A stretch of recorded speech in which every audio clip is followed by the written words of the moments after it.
Pediatric Speech Sisters show. I'm so excited for our guest today. We have Ebony Green.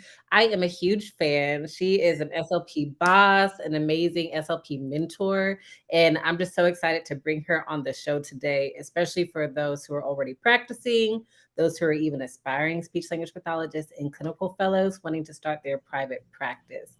So I'm going to go ahead and read her fabulous biography. Ebony Green is the CEO and founder of SLP Business Suite, an innovative educational platform where she teaches speech language pathologists how to grow their businesses to 6 and 7 figures. So we already love her. Ebony has more than a decade of public and private sector experience as a certified speech therapist who specializes in autism and bilingual speech support. She grew her own practice, CASA Speech Development Services, to 7 figures in just 3 years through multiple school contracts and support more than 700 students annually. Ebony has helped her clients secure contracts across the country, totaling in the millions. Esteemed industry organizations, including ASHA and the MBASLA, National Black Speech Hearing Association, have tapped Ebony to present both virtually and in person for national conferences. She's the host of the SLP Business Podcast and has also been sought after various media outlets, including the Speech Goods Podcast, Telepractice Today, Speechy Side Up. And I definitely did listen to your Speechy Side Up episode, Ebony. SLP Money, Bird Means Business, and Voyage Phoenix. A married mother of two, Ebony lives outside of Phoenix, Arizona, and enjoys being a soccer mom and volunteering with her daughter's Girl Scout troop in her free time. Just as the disclaimer, Ebony Green is the owner of SLP CEO Solutions DBA, the SLP Business Suite, and receives payment for coaching and course sales. Ebony, is there anything I missed in your bio? No, thank you so much, though. That was a fabulous introduction. I think you captured it all. So thank you. I appreciate the warm, very nice introduction.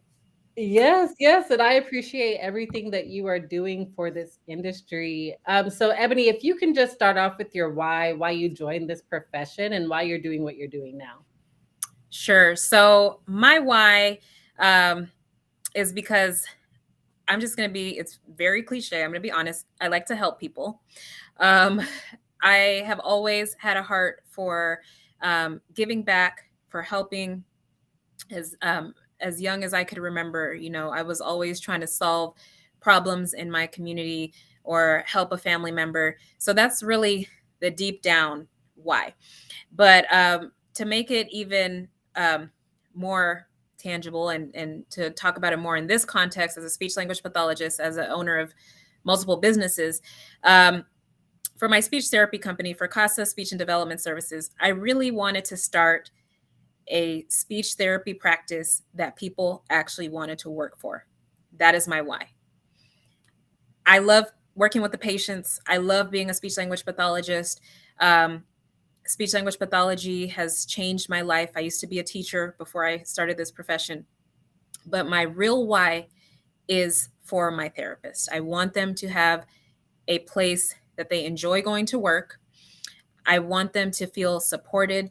I want them to feel like they can reach their highest potential as a therapist working for my organization. So that is my why when it comes to why I started my private practice. Now, I also own another company where I teach online courses and I do coaching and mentoring. And my why for that was, again, I like to help people. I'm always trying to solve problems. I noticed that there was a huge gap between the knowledge that we have when it comes to being clinicians and the knowledge that we have when it comes to being business owners.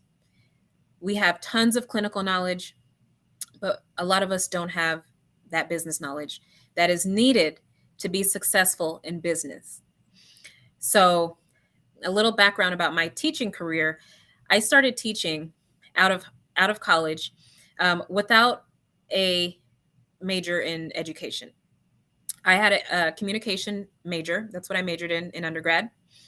And I found this program called Teach for America, where people from other majors, so not people who didn't have an education degree, can become certified teachers and commit to teaching 2 years in an underserved community or an underschool school district.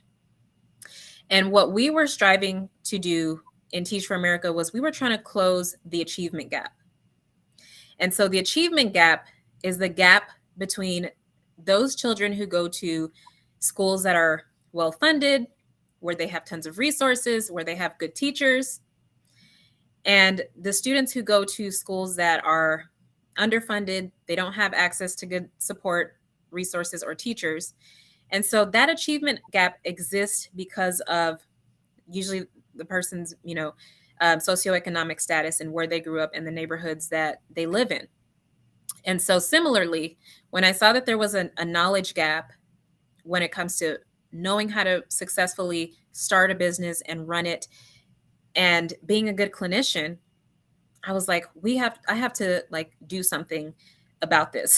So I started teaching an online course to help people learn how to secure school contracts, because school contracts changed the entire landscape of my business. It allowed me to scale to heights that I didn't even think I was going to be able to grow to until several years into owning my private practice. But because I learned how to secure school contracts, how to form these meaningful partnerships with school districts, I was able to grow exponentially in just a few years. And so my goal with starting my online course business, with starting the SLP Business Suite, was to just provide the knowledge so that people can learn how to start their business, learn how to be successful, learn how to scale, and also to overcome that fear. Because when there's a lack of knowledge, there's also fear. And starting a private practice changed my entire life. It really did. It changed my whole outlook on being a speech language pathologist. It changed my financial outlook. And so me experiencing these things that I didn't think I was going to be able to experience as a speech language pathologist, I just wanted other people to see that this is a possibility for you as well. Having, the perfect job, doing what you want to do, what you actually love to do, is possible. But the fear is often what stops people from even pursuing it. So that is my why in a very long-winded answer. No, I mean, your answer brought up like 3 more questions I had for you, but I will ask you this. So, with your experience doing these online courses, what are I'll say the top 3 fears that people have to navigate when getting the school contracts, and how do you teach that they can combat them? Well, I think the first fear that I hear about is that people feel like they don't have a real business. They fear that if they try to compete with some of these bigger companies, that they're automatically going to lose because they don't have the same um, the words on the tip of my tongue, uh, reputation as some of these bigger companies. So that's the first fear that I hear all the time as well. I can't compete with these big companies. The second fear has to do with having an abundance mindset. And I guess the fear is that if they get contracts, then other people can't get them, or other people are getting contracts, therefore they cannot get them because they're all gone. Someone else has already taken all the contracts. That's a scarcity mindset. So we have to start thinking in terms of abundance and knowing that there are way more students out there that need our services in these schools than one person can do by themselves. Right. And that even if there is competition, you are unique. You bring something to the table that your competitors don't bring to the table. And so not worrying about, the fact that there's a quote unquote limited supply of work out there that people can do, and thinking in terms of there's plenty to go around for everyone. And what I bring to the table is different from what my competitors are doing. So therefore, there's room for me at the table too.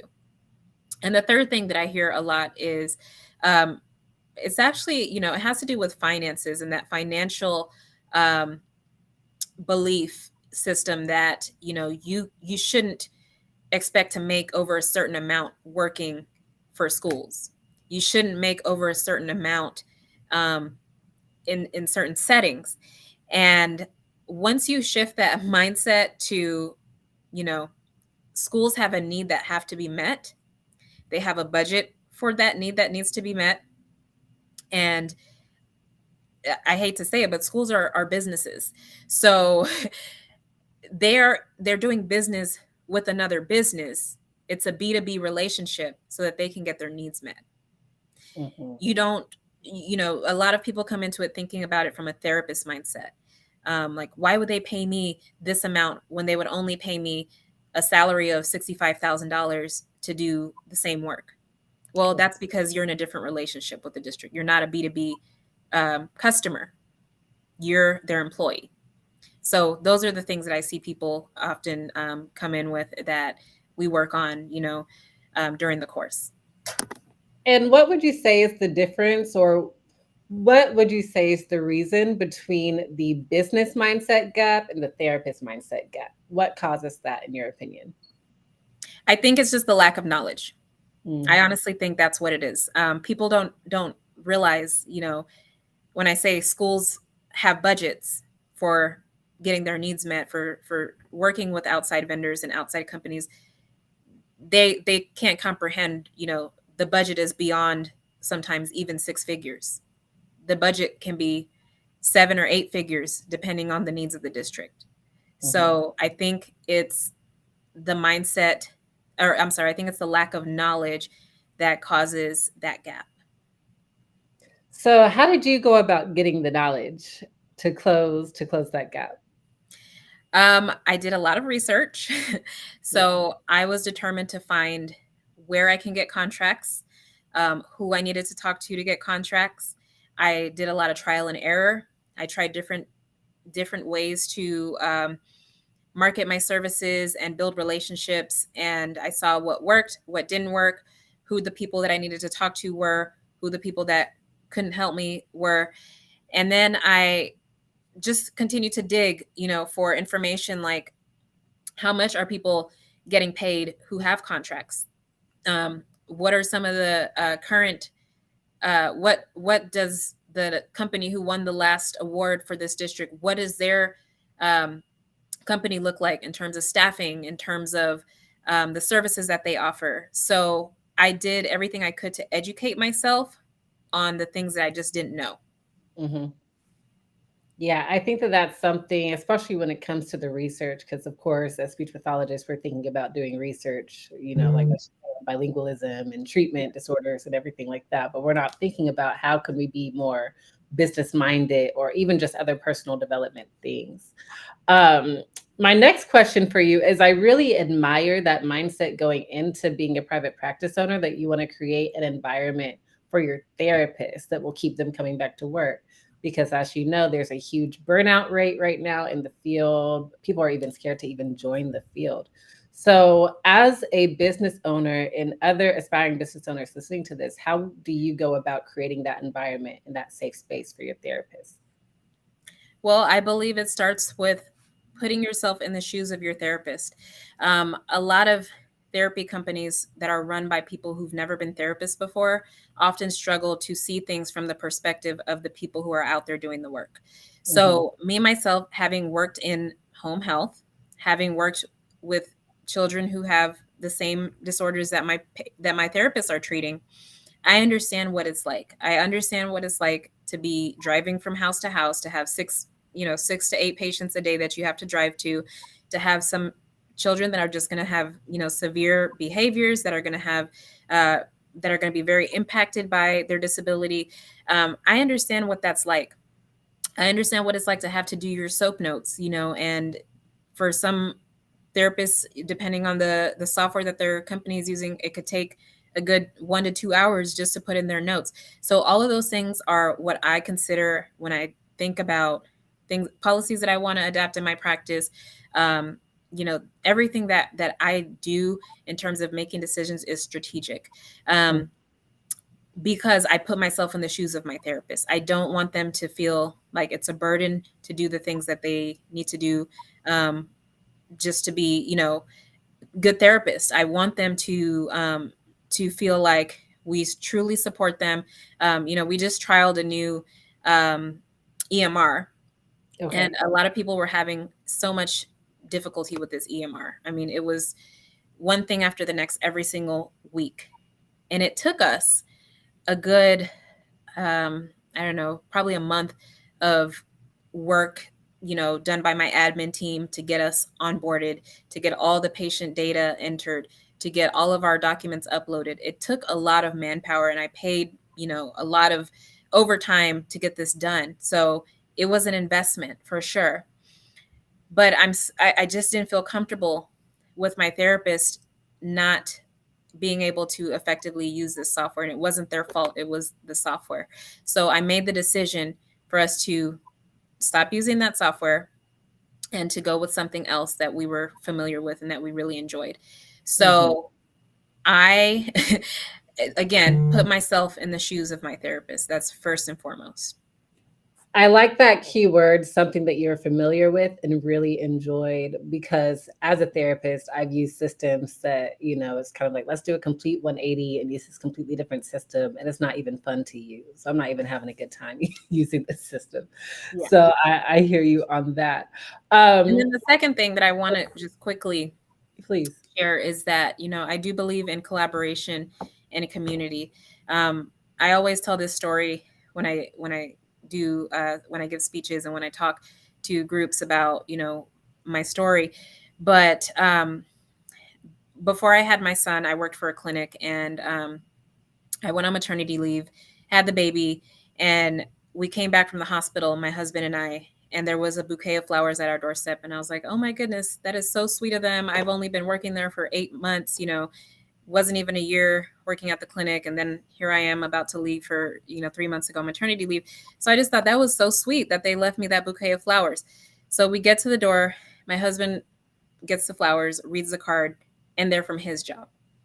And so just the feeling of, wow, I'm the one that had the baby, but his job is the one that provided the acknowledgement and just the support, the gift, telling us that they appreciate us, they're thinking about us. And I don't know, it just really, it stuck with me that there probably are a lot of therapists who work for companies where they don't get that type of acknowledgement, or they don't get that community, at their employer. Why? Because unfortunately, they're just another number. They're seen as another workhorse, another person who's going to build productivity for this clinic. But when it comes to supporting someone through life events, providing a community, showing them that you actually care, that they had a baby or it's their birthday, you don't really see that. So that's another reason why, again, going back to my original why, that's the reason why I wanted to create a therapy practice where therapists actually wanted to work. I'm really thankful that you brought up that point, Ebony, because I mean, just that whole workhorse mindset, and the reason why a lot of us are burning out and crying in our cars every day is because we're not looked at as human beings. And so the first thing I thought about when you were telling your story is how you said that, oh, well, I just started at this company in 8 months and now here I go having a baby. Well, of course you're going to have a baby. It's your life. And Right. it's not like you didn't want to work for this company. You just also have life events happening. And so Exactly. I just thought about that as like a woman's perspective, just the things that we have to worry about when really it should be a moment of celebration for you. So I'm sorry that you even had to go through that like Yeah. emotional part. And then the other thing I'm thinking about is I remember when I was in my clinical fellowship year, and my supervisor was actually, I love her for this. She said, girl, do not let this district get in the way of your life, because she Yeah. told me a story how there's a speech pathologist who passed away Oh no. and the district was calling her family for the protocols. No. Yeah. Where's the self? Do they have them at their house? We're asking for the protocols rather than Well, sending condolences. and So, I will share this moment of transparency. I've never told this story before, mm, but I think this is relatable as well. I mhm. worked for a school while I was trying to have my second child, and actually before my son was born. And I ended up having a miscarriage during the first month of school. And so I remember calling the company and telling them, hey, I'm not going to be able to go in. I didn't tell them why, but I had to go to the hospital because I was having a miscarriage. And their response was, well, you have kids that aren't going to get services this week. So are you going to like create some like lesson plans or something so that we can get someone to fill in? And it's like, no, I'm not. Mhm. Actually, this is going to be my last week, because I'm not going to put my job before my health or my family. And so, yeah, it was very eye opening.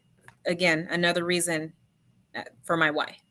And I mean, this is just outside of school contracts, but just while we're on the conversation, and I just feel called to share this.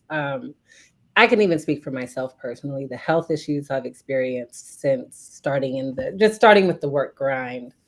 And so that is just one thing that I think about as a CEO, and someday I'm going to have my own private practice and I'll be helping other therapists, and I just think about that. And so from your perspective and from the shoes that you're standing in, again, how could you create that safe space, and what would you do in that situation if someone is saying, "Hey, I'm having a serious health scare. I'm going to need to take some time off." How would you approach that from a perspective of, "Hey, I still have a business to run?" Right. I think for someone who is new in business, so say if I was in the first 6 months of running my business, it would catch me off guard. It would cause me to worry. Um, but what I've learned over the years, I've now owned my private practice for almost 5 years, is that there's always going to be a for every it's like I forget what this the physics are, whatever goes up must come down, right? So regardless of whether you have someone who needs to take a 3-month leave of absence, or someone who quits on the spot because they have to deal with the health issue, there's always going to be something that replaces that is going to allow you to fill in that moment. There's always a solution to every problem. The phrase that I was trying to think of is everything is figure outable. That's a Mm, book that I've read. Everything is figure outable. So I don't freak out in those moments anymore. I don't start to worry because we're going to figure it out. I mm, figured out a lot of stuff that I had no idea I was going to have to figure out, but I figured it out. So, as a business owner, 5 years in the game, nothing surprises me anymore. Literally nothing. If I were to wake up tomorrow and everybody had turned in their resignation notice to me, I would not be surprised yeah. because stuff happens. The reality is that stuff happens, and part of being a business owner is figuring out what the next step is, how to rebuild, how to restructure, how to refocus on the end goal. I know a lot of people needed to hear that. Yeah. Um, yeah, and I say this all the time. I always say I'm ADHD, so my questions just leave my head. So give me a moment to catch my thoughts. No worries. I want to ask you. I remember listening to your podcast on Speechy Side Up, and you said that you actually started right out of your CF year. Is that right? Or was it That during your CF year? say that again. You started your private practice during your clinical fellowship year, or was it right after your clinical fellowship? It was right after. Okay, so Yeah, how did it you was right work after. up the courage to do that, or what were the steps that you took to even prepare? Well, first of all, it starts with having, a plan. I plan everything. I'm a big planner, have always been my entire life. So I knew before I even finished grad school that I wanted to go into private practice. I didn't know how or when I would do that, but I knew that eventually that is what I wanted to do.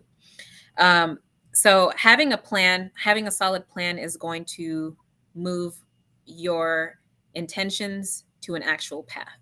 That's Mhm, that's just what I believe in life. Um, and so I started to think about, who are the people that can help me achieve this goal. I was very intentional about the internships that I took. I was very intentional about the people that I was trying to, associate myself with, that I was uh, networking with. I started networking before I even finished grad school. My first ASHA conference I attended on my own dime as an SLPA, Mm, because I knew that in order to get to where I wanted to go as a private practice owner, I needed to be surrounded by other people who were doing that. And so, it still surprises me sometimes that there are people who've been in our field for their entire life, but they've never attended a single ASHA convention. mhm, And even if you don't want to go into business, what attending conferences and conventions have done for me is they have provided me with a network that I could not get anywhere else. So, as an SLPA, I flew myself out to the ASHA conference. I attended by myself. I didn't have any friends that were going. I made friends there, and I left with the knowledge that I felt I needed. They do have courses at ASHA on private practice. They do have things that will help anyone who start trying to begin to get into that business mindset. So mhm, that's what I did. I went and took those courses. I met people. Um, and then I think it was my second ASHA convention. Again, I went by myself. This time I had a private practice. I ran into a woman who is on the board at Embasla, and we were just talking, and she asked me if I had a card. I gave her the card for my private practice. Again, I was brand new in private practice at that point. And she said, oh, you're going to speak at Embasla this year. I didn't even know what Embasla was, so I asked her to explain what it was, and she told me. And I was like, I'm going to speak. And she's like, yeah, you're in private practice. You need to speak. And so she said, you need to submit a call for papers. I didn't know what a call for papers was. I had no idea. It sounded like some sort of research project or something. So I was a little intimidated. yeah. But I took what she said, I researched it, came home, submitted my call for papers, and I spoke at Embasla in 2021, I believe. So that's kind of how I got started with the speaking and teaching and coaching. So going back to your original question, how did I start right after my CFY? It was having a plan and being very intentional about the things that I needed to do to make sure that that plan actually became my path to success. Mhm. And that is just very refreshing to hear. One thing I will add is, yeah, ASHA, going to ASHA and those professional events, it is really impactful and it just expands everything when it comes to business. So I'm really happy that you ran into that person who Yes. encouraged you to speak. So my last question for you today, Ebony, is how do you go about building that work-life balance so that way you can be a mom, a wife, and the business owner, a mentor, a friend? How do you do it? Man, I wish there was a way to have that perfect Yeah. work life balance, but there is not. But there is a way to have an optimal, we'll call it optimal, Okay. work life balance. And it starts with asking for help. I Mm, was never someone who was comfortable asking for help. I always wanted to do everything myself, even in, grad school, doing projects and stuff like that. I was like, I'll just do it myself. mm, I don't have time to wait for people or to ask other people to help. But I soon started to realize the more that I was stepping into my calling and the things that I, feel like I'm destined to do, I also am destined to ask for help while doing that. Um, I'm a woman of faith.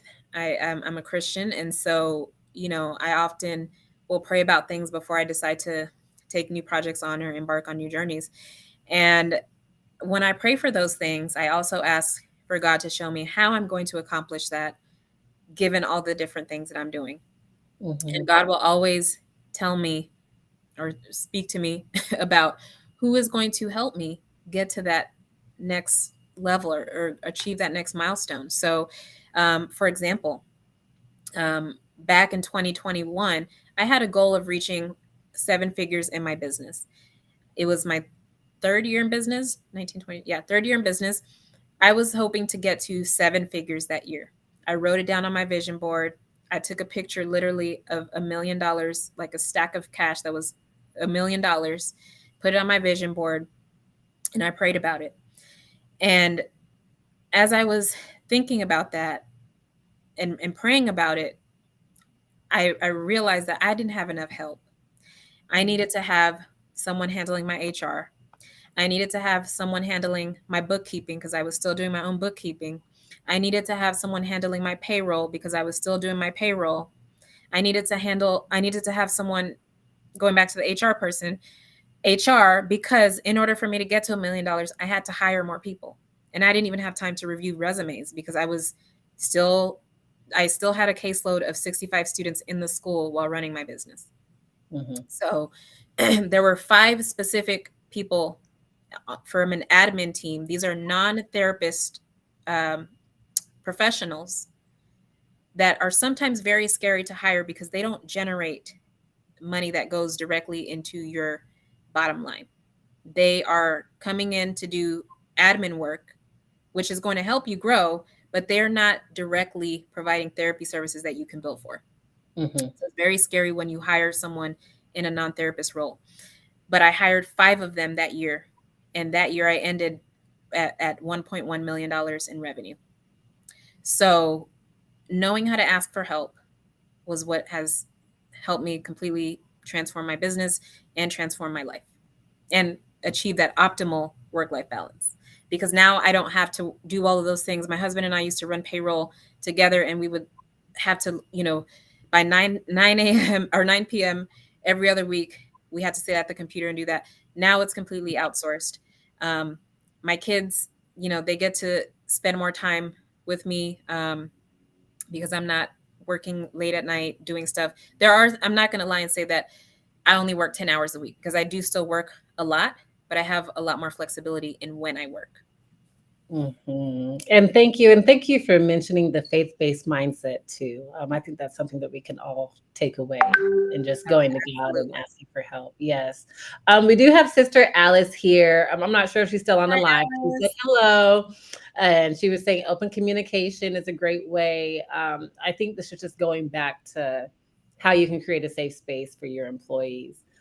Community, and she said CASA has both. So we have fans of Thank you CASA so here. much, Alice. Yes, Alice was a part of my team for almost 2 years, I believe, and um, she has decided to pursue another wonderful opportunity. She's a very entrepreneurial woman herself, so it's just nice that we can continue to support each other. So thank you, Alice, for being here.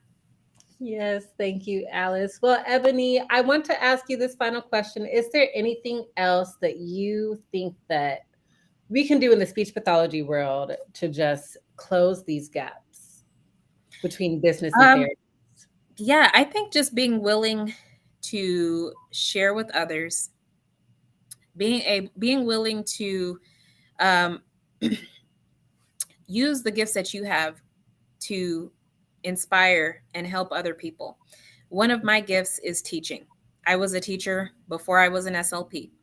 So when I do these courses, when I do these mentorship groups, when I design curriculums around business topics, um, I'm really using my gifts, my God-given gifts for teaching, for you know creating long-term plans and helping people kind of see past just today or next week. um, and I'm very willing to share a lot of the information that I have, that a lot of the research that I've done, because I want people to get results. I want them to not have to struggle, not make those same mistakes that other business owners make. And of course, to get over that fear because of the lack of knowledge. So I think we can, as a profession, move forward when we start to have more open conversations, things like salary and, ways to get more revenue in your business. Those are important conversations that we need to start having collectively. Sometimes I feel like, man, I overshared. Like, I just shared on your podcast what my revenue was, my actual numbers. But I also feel like people need to hear this because other people aren't going to share. They're just not.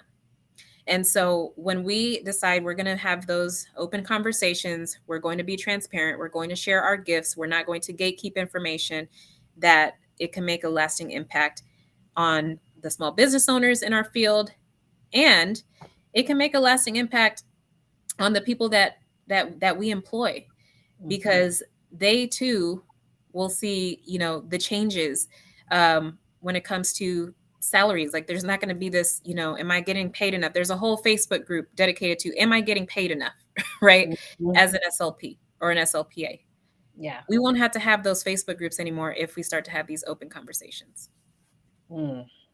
Thank you so much, Ebony, for your time today. If anyone wants to join the SLP Business Suite, or even just get in touch with you in any way, how can we find you?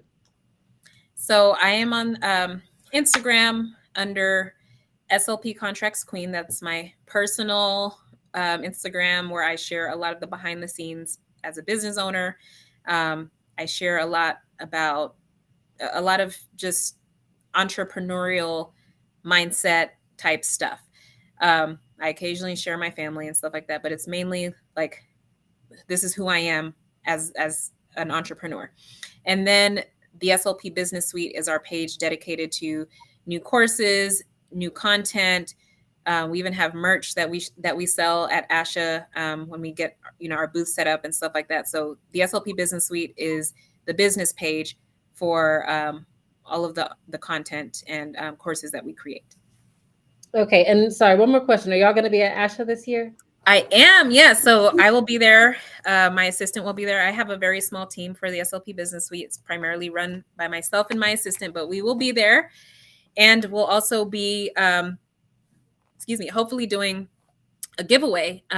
We've partnered with another course creator. So definitely, just keep your eyes and ears open for the giveaway that we'll be doing. But yes, we'll be at ASHA. Yay. Well, thank you so much, Ebony, for your time. And thank you, everybody who came to watch and who is watching the replay. Be sure to come back on Saturday. We'll be meeting with Ashley Fairley OT about how to uplift Black hair in professional settings. Thank you, Ebony. Thank you, Melanie. I appreciate you having